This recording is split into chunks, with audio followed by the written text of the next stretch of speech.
En Afrique de l'Ouest, comme partout dans le monde, les paysans producteurs sont des innovateurs continuels. Seuls ou en communauté, avec ou sans appui extérieur, des agriculteurs et agricultrices mettent au point des innovations pour tirer le meilleur parti de leur environnement et ou s'adapter à ces évolutions.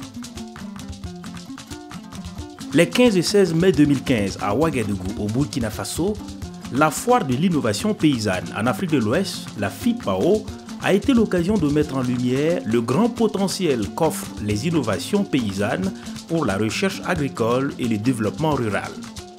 Monsieur le ministre, c'est un immense plaisir pour nous de vous accueillir en double qualité de représentant du patron de la FIPAO, son Excellence Monsieur le Premier ministre, et de co-parrain de cet événement. Votre présence à cette cérémonie donne tout son sens au combat que nous menons, celui d'une vie meilleure pour les communautés paysannes. Organisé par le Réseau mondial de promotion des innovations locales, ProLinova et ses partenaires internationaux, régionaux et nationaux, la FIPAO a présenté une cinquantaine d'innovations paysannes du Bénin, du Burkina Faso, du Cameroun, du Ghana, du Mali, du Niger, du Sénégal et du Togo. Là, c'est un monsieur qui a inventé la couveuse en banco à partir d'une couveuse en bois. Il ne faisait que 140 à 150 œufs. Lui, il a fait des couveuses de 400 à 500 œufs. Le pentadome, le gros du problème, c'est la vie de... Comment faire pour réduire le taux d'incidence et le taux de mortalité des pentadomes. Et il y a eu un paysan qui a utilisé des produits locaux pour permettre justement de réduire. Je suis très impressionné par les capacités d'innovation de nos producteurs. Quand vous voyez toutes les technologies que nous avons pour lutter contre le siriga, pour soigner les animaux, pour l'alimentation des animaux, vous voyez que nous avons de la matière. Nous avons des connaissances endogènes qui sont là et qui peuvent aider. Donc, si nous les mettons en valeur, si nous faisons confiance, si nous leur donnons de l'importance, on peut très bien améliorer donc nos productions. Mais hélas, beaucoup de ces innovations mises au point par les agriculteurs et agricultrices restent parfois méconnues, sous-exploitées, voire ignorées. C'est là pour diverses raisons. En Afrique de l'Ouest, le rôle de l'innovation paysanne dans la recherche et le développement agricole est encore souvent peu reconnu par le secteur formel de la recherche. Il existe quelques initiatives prometteuses conduites par les paysans producteurs avec ou sans l'appui de partenaires externes, mais elles sont dispersées. Dans l'autre sens, les nouvelles technologies mises au point par les instituts de recherche, tant internationaux que nationaux, sont souvent mal adaptées aux besoins des petites exploitations agricoles. Mettre les petits exploitants au cœur de la recherche et du développement agricole permettrait de surmonter ce défi. Mais comment impliquer les agriculteurs et les agricultrices dans la recherche pour le développement agricole? Pour répondre à cette question, les organisateurs ont organisé en prélude à la foire un atelier sur les approches de la recherche menée par et avec les producteurs à Ouagadougou du 12 au 14 mai 2015. Le professeur Jean-Noël Poda, ministre de la Recherche scientifique et de l'innovation, représentant le Premier ministre burkinabé, a présidé l'ouverture de l'atelier. Les technologies et pratiques innovantes sont conçues pour surmonter les contraintes principales de l'amélioration de la productivité agricole, surtout dans le contexte sahélien. Ces contraintes se rapportent à la dégradation continue des terres, couplée avec une baisse de la fertilité des sols, au faible accès d'utilisation des intrants, aux difficultés d'accès au marché et aux services techniques et financiers. Notre conviction est que cet atelier, en jouant sur ces contraintes, il sera possible de contribuer à l'accroissement de la productivité agricole de façon générale.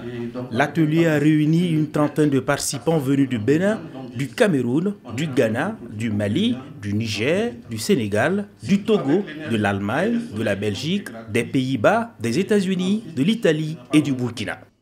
Le fait de s'être mis en relation avec un chercheur avec des chercheurs qui ne sont pas venus avec leur schéma et leur protocole, qui se soient alignés sur les interrogations et protocoles paysans, ça pour eux était beaucoup plus épanouissant que tout résultat qu'ils pourraient avoir dans la suite de ce processus.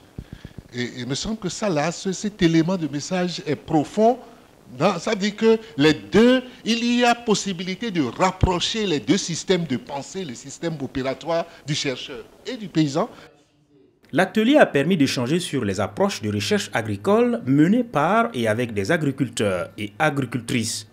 Les participants ont eu l'occasion d'apprendre les uns des autres et d'établir un réseautage. J'ai été très ravi de participer à cet atelier en tant que facilitateur. Je dois dire que c'est l'occasion de confirmer que l'approche participative est une très bonne approche qui permet non seulement de se partager les expériences, de partager également les savoirs, les savoir-faire pour la promotion du monde rural. Et je trouve que c'était un bon atelier parce que la participation était de qualité, les contributions étaient de très bon niveau et la motivation était également satisfaisante.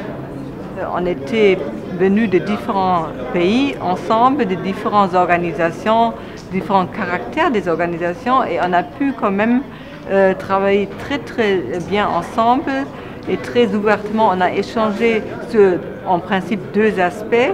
Les aspects plutôt méthodologiques, comment vraiment travailler avec les paysans et sur les innovations paysannes.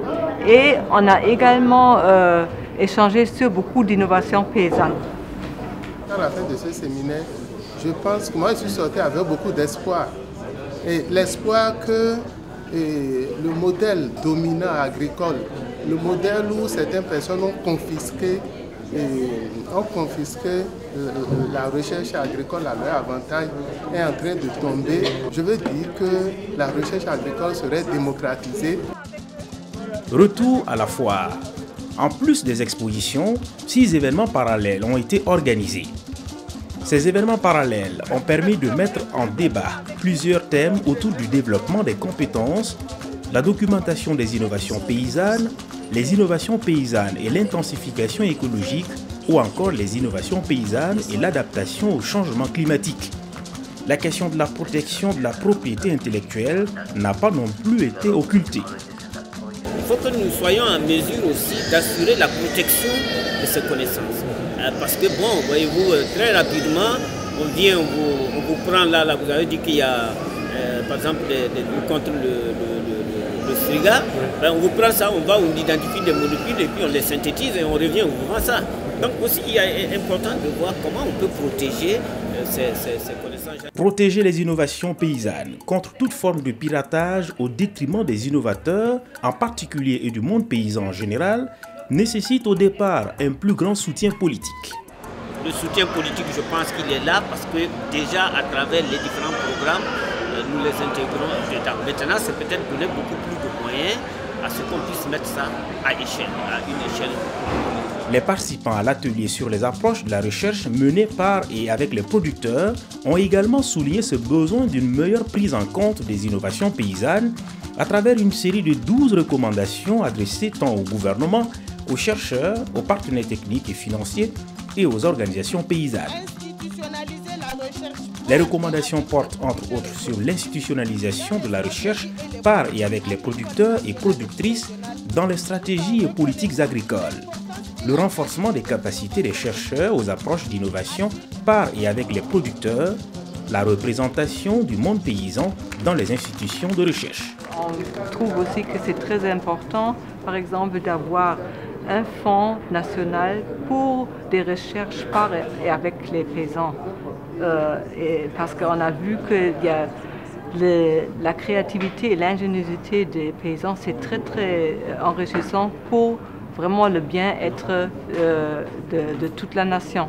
Les participants ont aussi recommandé l'accompagnement sur le long terme des initiatives de développement participatif des innovations, l'alimentation d'un fonds d'appui aux innovations paysannes par la mobilisation de ressources financières générées par les activités agricoles, la mise en place de fonds nationaux d'appui à la recherche par et avec les producteurs et productrices.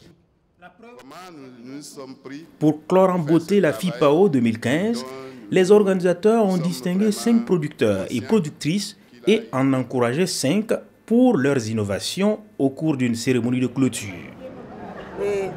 J'ai été primée pour mon innovation sur les cimages de cotonnier. C'est l'occasion pour moi de remercier tous les organisateurs de la foire. J'exhorte aussi tous ceux qui produisent le coton de pratiquer les cimages pour améliorer leur rendement.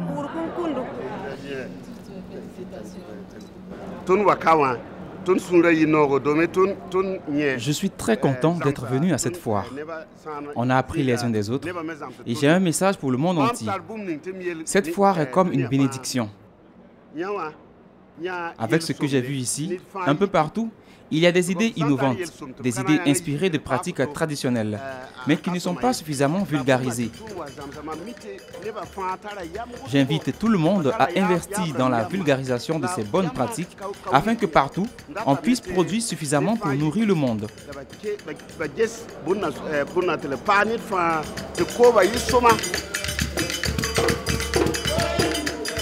La FIPAO 2015, ce sont 3 jours d'ateliers multi-acteurs et 2 jours d'exposition et de débats ouverts au grand public qui ont permis aux acteurs du développement agricole d'affiner les approches de recherche et le développement agricole par et avec les paysans producteurs et de plaider pour la valorisation des savoirs et savoir-faire locaux.